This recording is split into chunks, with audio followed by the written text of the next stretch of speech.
Muy buenas tardes, estamos aquí directamente aprendiendo un poquito acerca de fracciones y es importante de que vayamos aprendiendo cómo multiplicar las fracciones.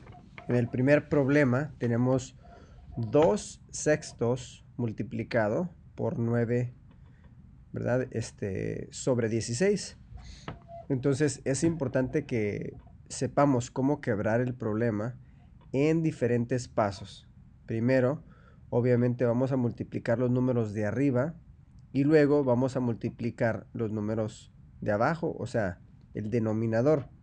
Primero multiplicamos el numerador, el 2 por el 9, que va a ser 18, y luego multiplicamos, escribimos 18 arriba, y luego escribimos el problema y lo que estamos haciendo, que quiere decir que es 6 y directamente por 16, y 6 por 16 nos va a dar 96. Entonces escribimos 96. Y cuando tenemos 18 sobre 96, podemos empezar el proceso de simplificar.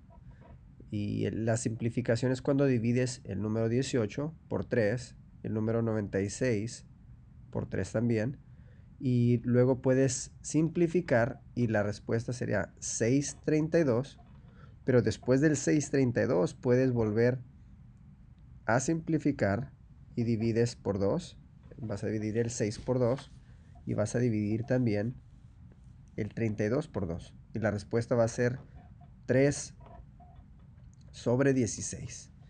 ¿Sí? Entonces cuando multiplicas 2 sextos por 9 sobre 16, quiere decir que la respuesta va a ser 3/16. Muy bien, te voy a enseñar un video que quiero que veas a continuación para que tengas una mejor idea también. El video es en inglés, entonces ten paciencia, algo que le dije a los estudiantes que quería que vieran el video y que tomaran notas para que vieran paso a paso cómo pueden aprender cómo multiplicar y por qué se hacen los diferentes pasos. Ok, bueno, aquí se los voy a poner.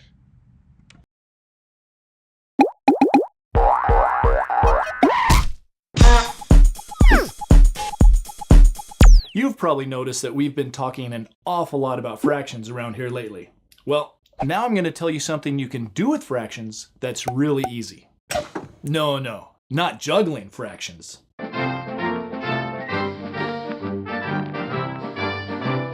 Although that is pretty easy for me. I'm talking about something even easier than that. I'm talking about multiplying fractions. Multiplying fractions is super easy. In fact, it's easier than adding fractions, and that's why we're going to learn it first. The reason it's easier is because fractions are really just division problems, and multiplication and division get along much better than addition and division. Now, since fractions are division, that means if I have the problem 1/4 times 2/3, it's the same as the problem 1 divided by 4 times 2 divided by 3. That means I have both multiplication and division in the same problem. And because they get along so well, that means I can just rearrange our problem to look like this. Now it looks like two multiplication problems that are being divided, and it looks just like a fraction. In fact, if we go ahead and do the multiplications, 1 times 2 equals 2, and 4 times 3 equals 12, then we do have a fraction, and it's the answer to our problem. So what does all this mean? Well, it means that to multiply fractions, all you have to do is multiply the top numbers, and then multiply the bottom numbers, and ta-da! There's your answer. As always, let's see an example or two. Let's try this problem, 2/3 times 4/5.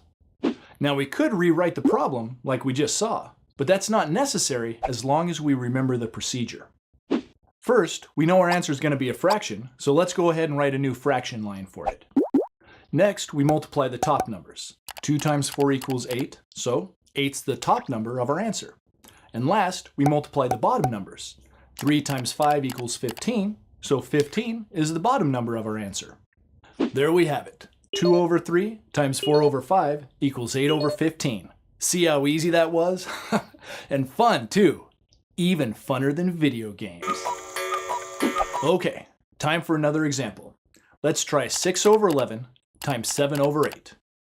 From our multiplication table, we know that 6 times 7 equals 42. So 42 is the top number of our answer. And on the bottom, we have 11 times 8, which is 88. So 6 over 11 times 7 over 8 equals 42 over 88. Oh, now some of you might see that this answer could be simplified, but we'll save simplifying fractions for another video. All right, let's see one last example. Here it is. 1/2 times 4 over 3 times 3 over 5.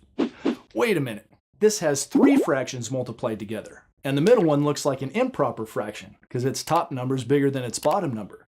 Does our procedure work for this problem too? Yep. All we have to do is multiply all the top numbers together and then multiply all the bottom numbers together, and we'll have our answer. And this will work no matter how many fractions we have to multiply. So on the top, we have 1 times 4 is 4, and 4 times 3 is 12. And on the bottom, 2 times 3 is 6, and 6 times 5 is 30. That means our answer is 12 over 30. So there you have it. Multiplying fractions is easy because fractions are just another way of writing division problems. But remember, there's another way to think about fractions. We can also use fractions to represent parts of things, like half a pizza, for instance. But does it make sense to multiply half a pizza by another half? Actually, it does. If you're thinking of fractions as parts of something, then multiplying fractions is really like taking part of another part. For example, here's half a pizza. Now you can see that if I take 1/2 of that half, then I get 1/4 of a pizza. And if we do the multiplication, 1/2 times 1/2, you see that we do get 1/4. So that's why you can think of multiplying fractions as taking part of another part. In fact, sometimes, especially in word or story problems, you'll see multiplying fractions written using the word of instead of times. They may ask, what's 3/4 of 2/3? And now you know they just mean, what's 3/4 times 2/3?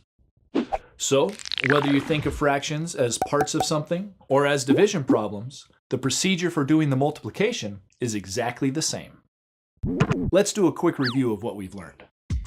Multiplying fractions is even easier than adding fractions.